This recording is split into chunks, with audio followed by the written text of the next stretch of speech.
Hello everybody, welcome back. Today as well we have got you another video. In this video I'll show you how you can unsuspend Twitter account without appeal. But before that, please do make sure to like our video, subscribe our channel, and yes, without any further delay, let's get started. So for that, cross this out first and type in Twitter Help Center. Simply type in that and search it up. Now you will find the Help Center right over here.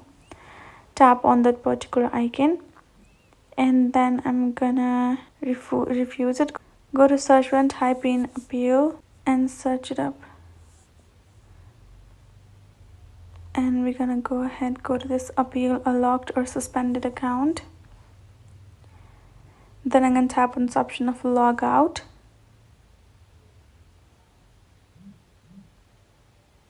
Now you have been logged out of your account. Tap on this option of phone or email or username. Add in your username, tap on next over here, and then add in your password. And then once you have added that, you will ask to reactivate your account. The option will be given at the bottom. Tap on it and your account will be activated and you're good to go without the appeal. And that is how easy it is. So hope this video helped. Thank you so much for watching, and I'll see you guys in our next video.